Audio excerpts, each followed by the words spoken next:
This is the Open Floor NBA podcast where we talk about the league and all the big stories going on in it. And right now, there is only one truly big story in the NBA, and that is what is going on with the Los Angeles Lakers. I know a lot of people that listen to NBA podcasts think that there is excessive Laker talk. You see it a lot on TV as well. Excessive LeBron talk, Lakers, they're not that interesting. Talk about Oklahoma City, talk about Cleveland. Most of the time, you are right. Most of the time, the Lakers get more airtime than they deserve. Not right now. The Lakers have won 6 straight games.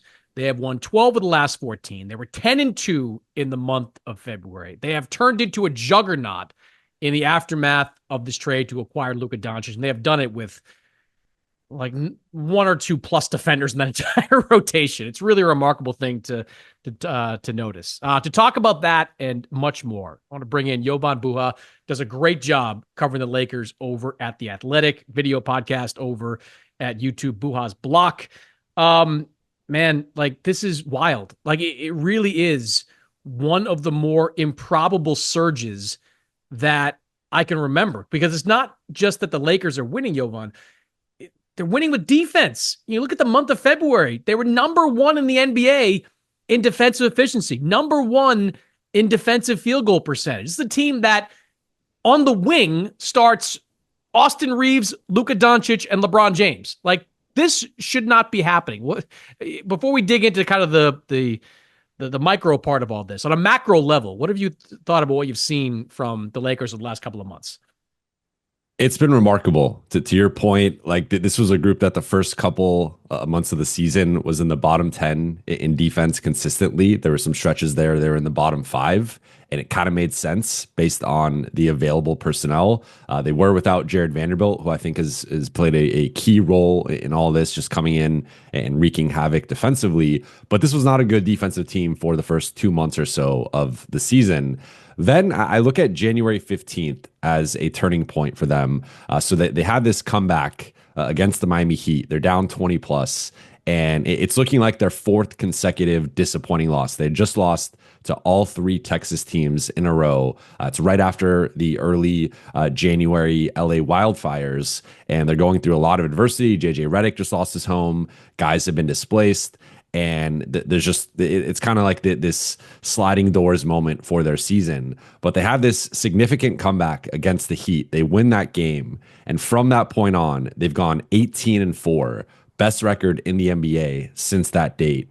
And they're 10th in offense, 1st in defense by almost 2 points per 100 possessions, like by a decent margin there.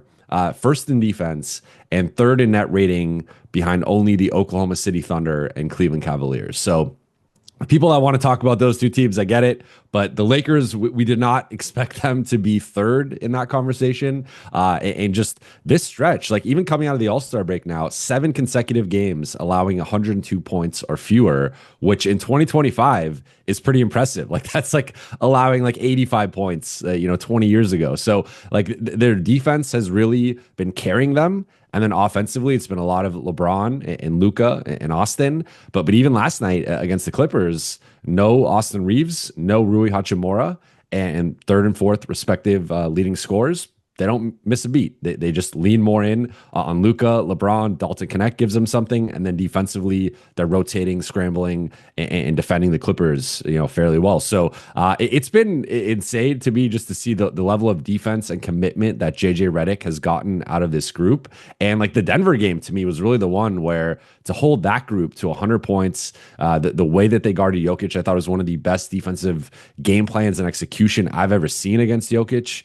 Just 13 points, 7 field goal attempts for him, 6 turnovers. Like, they really locked him down, and they're doing it without a traditional center. Like, Jackson Hayes is not, and a lot of games he's playing 18, 20, 22 minutes. So like the rest of the game, they're going basically centerless and playing these small ball looks. So it's like that. Yeah, it's been an insane turnaround.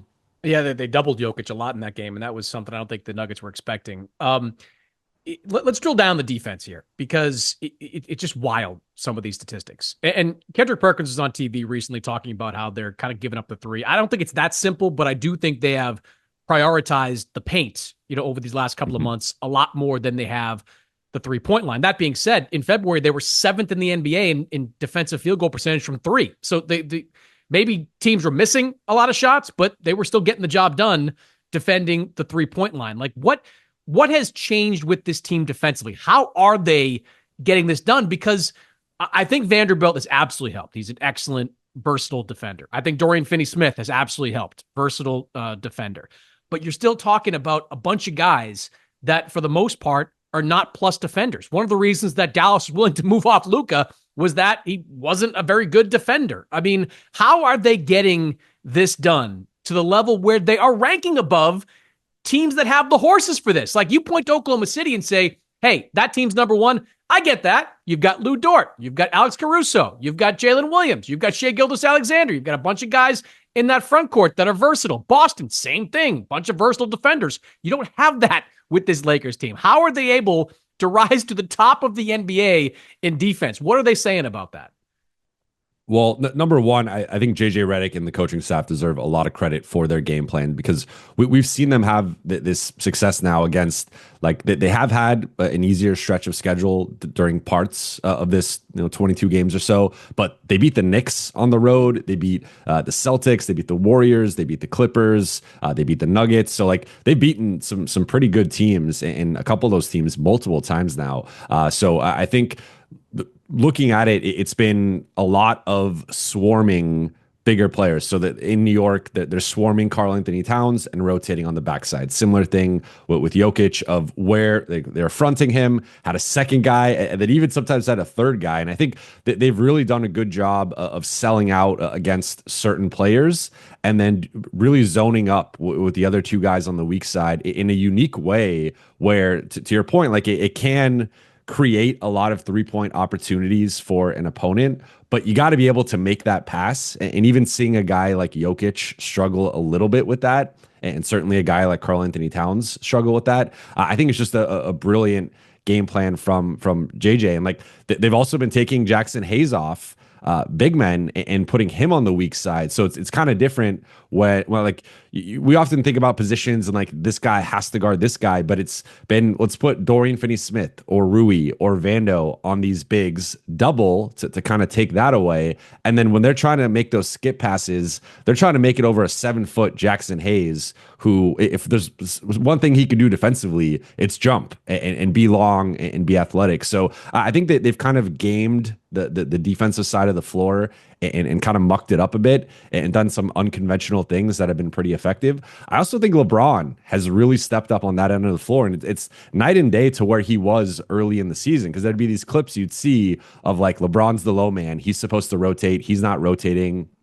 Guys are getting layups. Guys are getting offensive rebounds. And it was kind of understandable, just because this dude's 40, year 22. He's played more minutes than anybody in NBA history. You don't expect him to give you 100% on the defensive end in early December, in mid-November. But over the past, like, month and a half, LeBron has really been locked in on the defensive end. Even last night against the Clippers, he has that block on Chris Dunn. If Chris Dunn gets that layup, the Clippers are down 30. They're down 3 with 30 seconds left. Instead, LeBron chases him down, does one of his trademark blocks, and he basically saves the game there and ices it. So I think from LeBron, you've seen a certain level of buy-in, and it's like, when that dude's defending, you can't take possessions off. Like, that's kind of the thing, is I think he's set the tone of, if I'm going to bust my ass and defend, you all have to. And I think he has really set the tone there with that.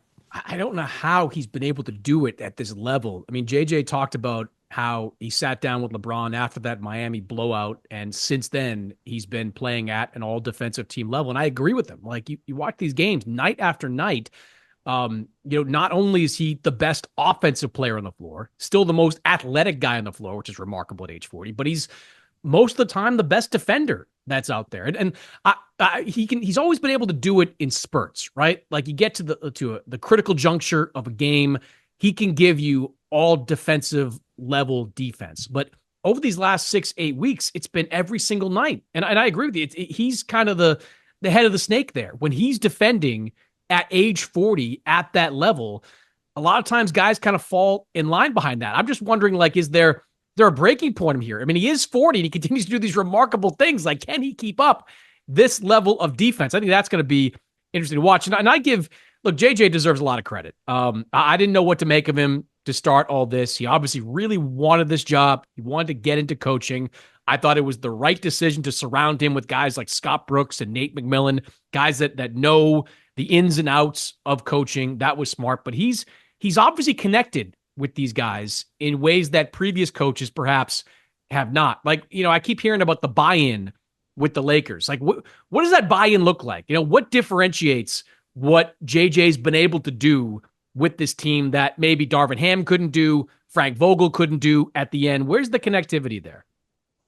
Well, you referenced the Miami game, and like I was there, and that team basically quit in the third quarter, and it was unlike anything I can recall from a team that like had championship or playoff aspirations. Where in that third quarter, you could have started the JJ watch right there, like when they're getting blown up by 40 on the road, like you could. There was already. I mean, I know the national shows were talking about it. Is he going to be in the hot seat, or like it felt like at that point I was also looking at the locker room as just like, okay, well. You gave up on Frank Vogel. You gave up on Darvin Ham. You seem to be giving up on JJ Redick. At some point, it's got to be something going on in that locker room where they just tune out their coaches. Like I can't, there's always blame to go to multiple parties, but I felt like at some point it's got to be on the players to like not give up on your coach middle of the season. But from that point, there's been an incredible level of buy-in. And I look at LeBron. I do look at AD before he got traded. But I think the one thing that talking to players in that locker room that JJ has been great with has just been the communication side of it and really laying it out of every game. They have a clear game plan on both sides of the ball. They have their rotation matrix where they basically have the rotation entirely mapped out, and it is open to change in the course of a game. But players know when they're coming in, how many minutes they're going to play. They know their role in the pecking order offensively and defensively. And I think just that clarity, it's a small thing, but players are creatures of habit. They like knowing what to expect on a nightly basis. And I think last year, for example, a common criticism was not knowing when they were going to play, what types of shots they were going to get.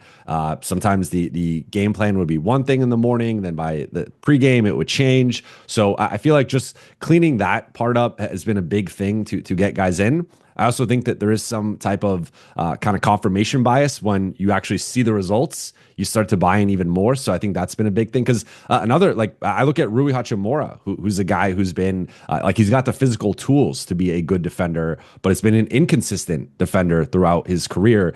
And I think at times the Lakers have tried to use him as like a wing stopper, and that hasn't really worked. So they've shifted things, and now they've used him as a more of a center defensively. And I think you've seen better results from him where if you give him, like JJ's talked about it, you give him a simple task of just like bang with this guy in the post or front him and use your strength, and he doesn't have to try and dance with guys on the perimeter. You see a better version of Rui defensively. So I think it's been a combination of clear communication and making sure everyone's on the same page just in terms of what to expect, but also kind of shifting things and getting a bit unconventional to try to adhere to the strengths of his roster. So I think that combination, especially in the past month and a half, has really clicked into place and made this group, again, look like one of the top 4 or 5 teams in the league right now.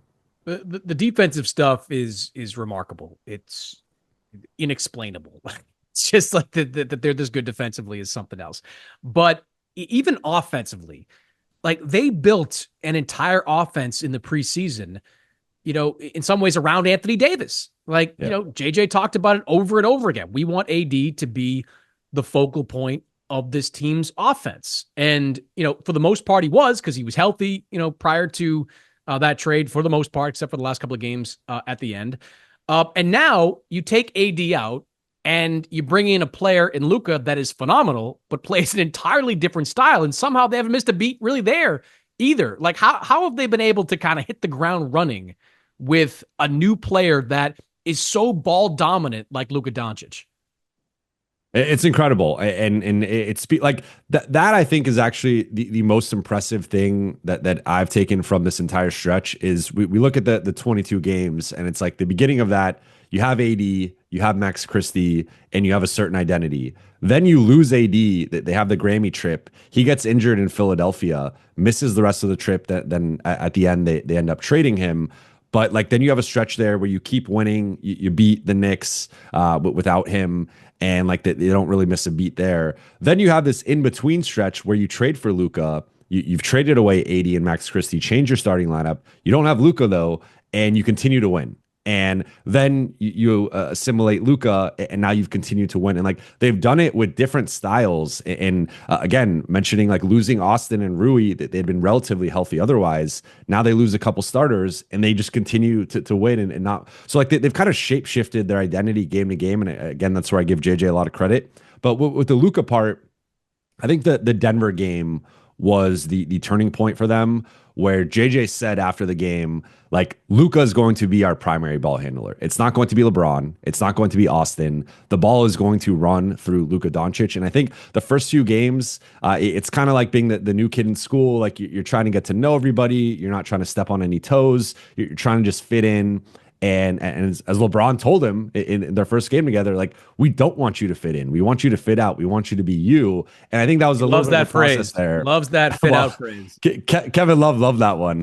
He saw his Instagram post, but it still took Luka, I think, a few games to start to really like internalize that.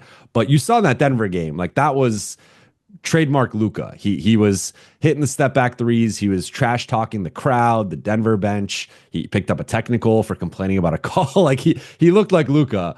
So I think you've seen that more recently of since the All-Star break. He's averaging about 26 points, 9 rebounds, and 8 assists. So that's basically in line with his Dallas numbers. You expect the offense to come back in terms of percentages, but scoring, he's with LeBron, he's with Austin. He'll probably be a little bit down. But I think they've just given him the keys to the offense, and it's been a lot of high pick and roll, double drag, mismatch hunting, and then JJ's also talked about, like, when he's off the floor, it's the LeBron show, it's the Austin show. Like, they're trying to make sure everybody gets the ball to kind of keep everybody happy. But ultimately, Luka's the guy who just turned 26, is not even yet in his prime, and they want to run the offense through him. So I think it's been a bit of a process. But you've seen with LeBron too, like, he's almost been more effective, kind of like it's allowed him to continue the defensive end.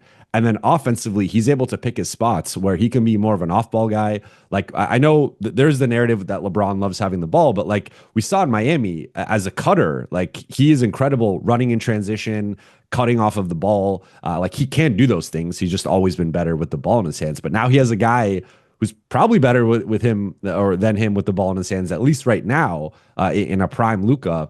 So I think it's still a work in progress because, as I mentioned, they're 10th over the stretch. I think they still have a lot of room to improve on the offensive end. But once they get healthy and just have more reps together, I do expect them to ascend offensively. And then we're talking about a group that could potentially be top 5 on both sides of the ball, which is historically a championship formula. Yeah, you're top 5 on both sides, you're a title contender. If you're top 10 on both sides, you're in that mix to be a title contender. On LeBron, like, there are people in the NBA that will tell me that, like, this is what he wants. Like, he kind of wants somebody to take over the lead role. He doesn't want to become, a role player, but he does want someone to assume more responsibility. And even though AD did that to a degree, Luka does it at an even higher level. Luka's able to take over games by himself with the ball in his hands. Do you buy that? I mean, you've covered him the last few years.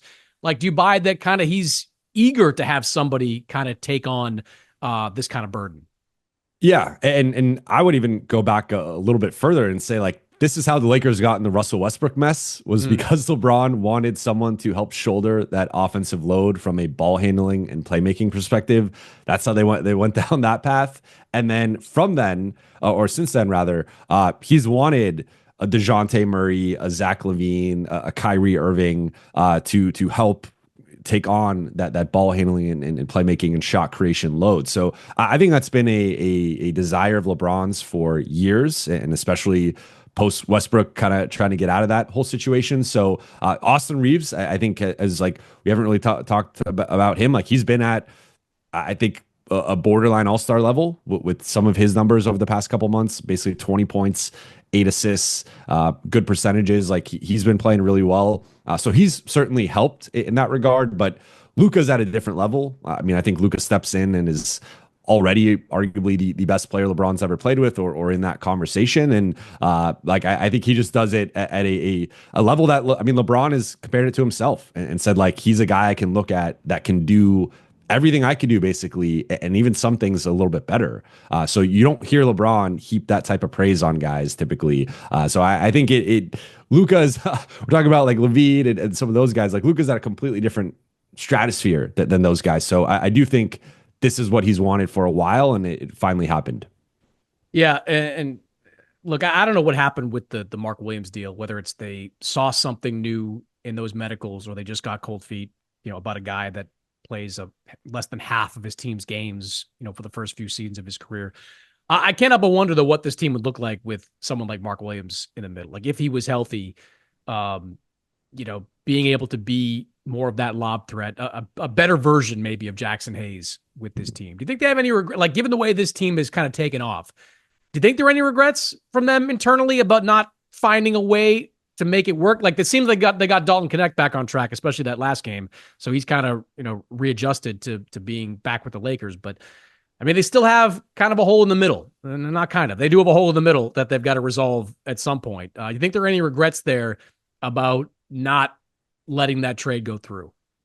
I don't think so. I think that they were concerned with some of the things they saw in the physical up close, and that is what ultimately pushed them away from him. But obviously it was a weird situation, a unique situation that we rarely see. And then it kind of became a mudslinging contest a little bit there. But I do like, I think the theory of Mark Williams, and maybe like for this season in particular, because I think some of the stuff was a little bit longer term in terms of the concern.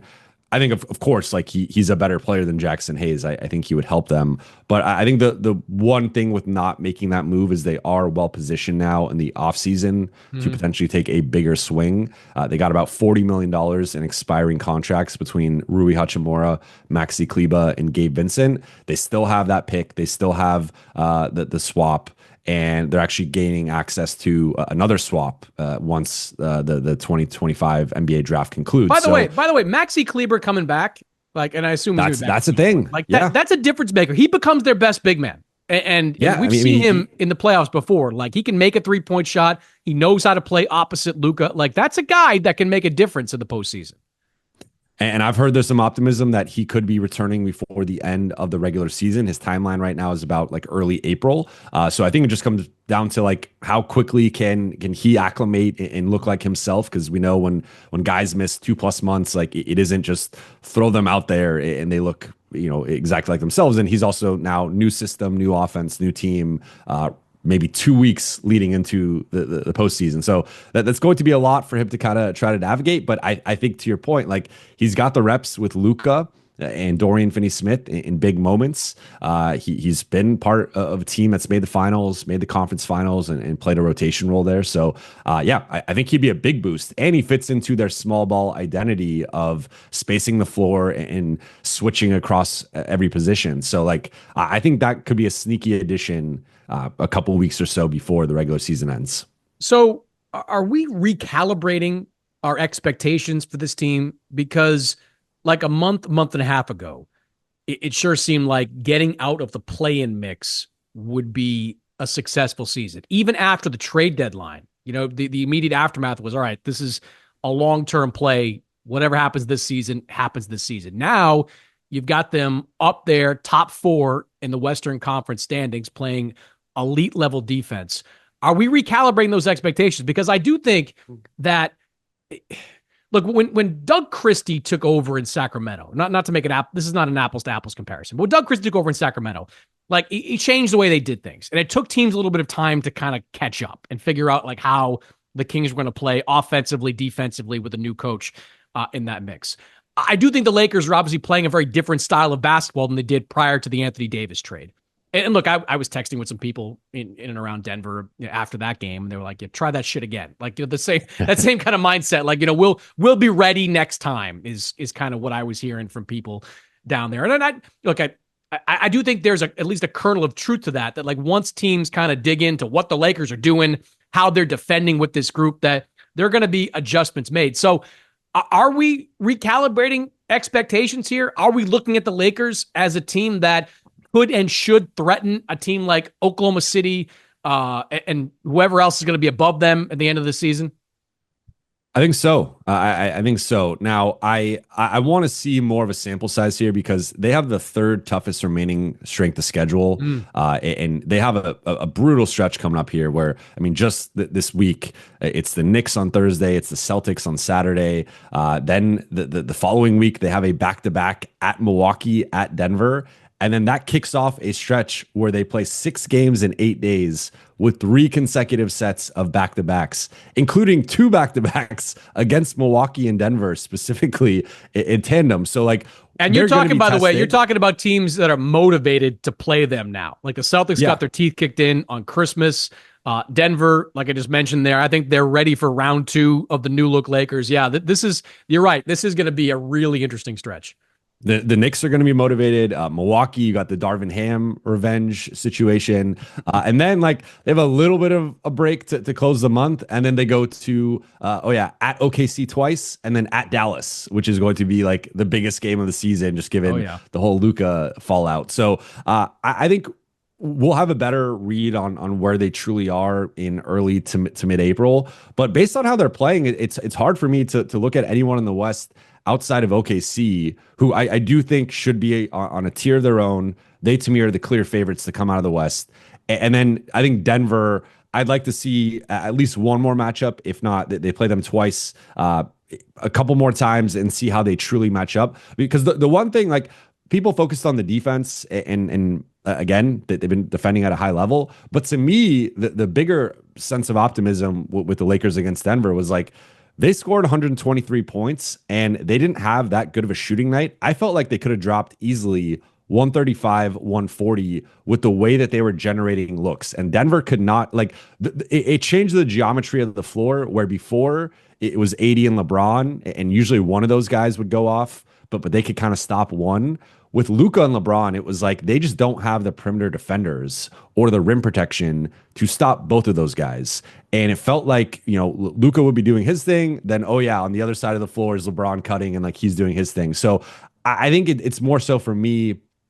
I don't know how Denver matches up with them defensively. Aaron Gordon can't guard both those guys. Christian Brown is too small to guard either one of those guys. So like they kind of have a Luka and LeBron problem on the perimeter with 2 big playmaking and scoring wings. So I think like Denver, to your point, will be better offensively against the Lakers the next time they play them. And I'm sure Jokic will have a much better game. But I just don't know if we're in crunch time, 3 minutes left, 5 minutes left, and it's relatively close. I feel like having Luka and LeBron on one side can offset potentially having Jokic on the other side. So that one will be interesting. But otherwise, it's like Lakers have historically matched up pretty well with Memphis. Houston is an interesting one. They got a bunch of long, athletic, rangy wings. Golden State with Jimmy now.